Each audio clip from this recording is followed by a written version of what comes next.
เอาสบายดีทุกคนเนาะสบายดีเนาะผู้ใดได้เบิ่งคลิปนี้ก็คือเก่าเนาะก็ให้อยู่ดีมีแห้งขอให้สุขภาพเข้มแข็งแห้งเพียงพอให้โชคให้ลาภเด้อร่ำรวยเบิดสุขหูสุขคนมื้อนี้ก็มาพอกับทีมงานเฮาคือเก่า มื้อนี้มาพอกับ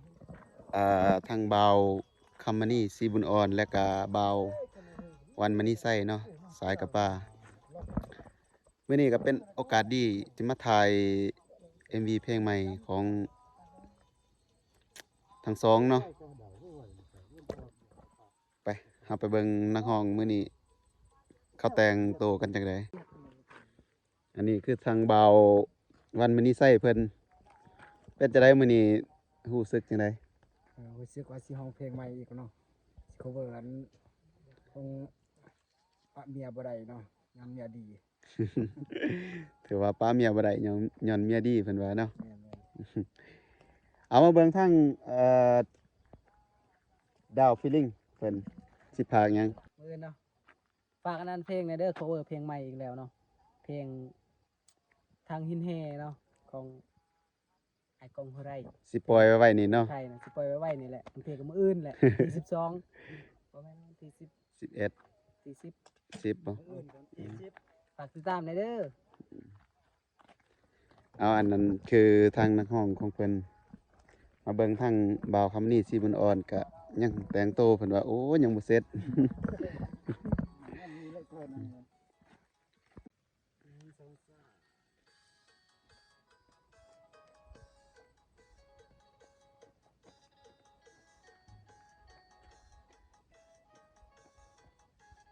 ของสีแรงๆเด้อ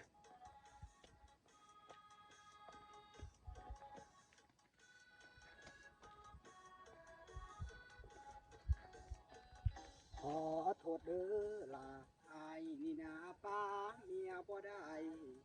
ทั้งแม่นหักเจ้าเพียงใดอายป้าบ่ได้แล้วเมียคนนี้พาแรงพาง่ายเว้ากับอายมีแต่ความดีเจ็บปวดปวดคอยสีวีย้อนว่าความดีอายลืมบ่ได้อายหักน้องลาสุปรารถนาคือว้าว เอาตอนนี้ก็เปลี่ยนสากเนาะพี่น้องเนาะมาเบิ่งทางนักร้องเพิ่นทางบ่าวคำนี้ก็ยังบ่ทันได้ถ่ายแล้วก็มื้อนี้สิถ่ายเป็น3นักร้องเพิ่นเนาะคือผู้ที่3ก็แม่นนักร้องอ่อนน้อยก็เป็นเพลงเพิ่นแต่งเองนะตอนนั้นเนาะมาเบิ่งสากตัวนี้ก็สิได้ขึ้นจกอันนั้นกองดินได้นี่ กองหินมีหยังกับผากติดตามด้วยพี่น้องเด้อ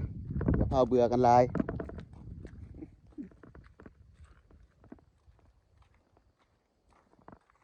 ไปเบิ่งสากตัวนี้เฮาสิถ่ายจังไดมาเนึกก็ได้แล้วตะกูล่ะมาเบิ่งสากตัวนี้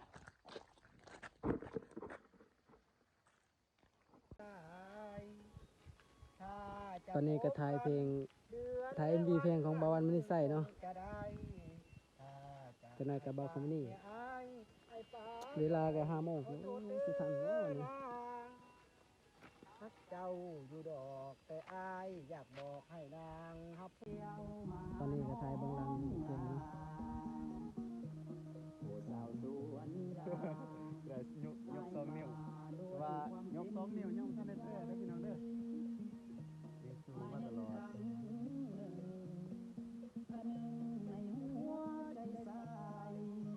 มีหยังกับผากติดตามด้วยพี่น้องเด้อทางเบาคำนี้แล้วก็เพลงต่อไปสิถ่ายเป็นผลงานเพลงของเบาอ่อนหน่อยเนาะเป็นผลงานเพลงเพิ่นแต่งเองมีหยังกับผากอย่าพาเบื่อ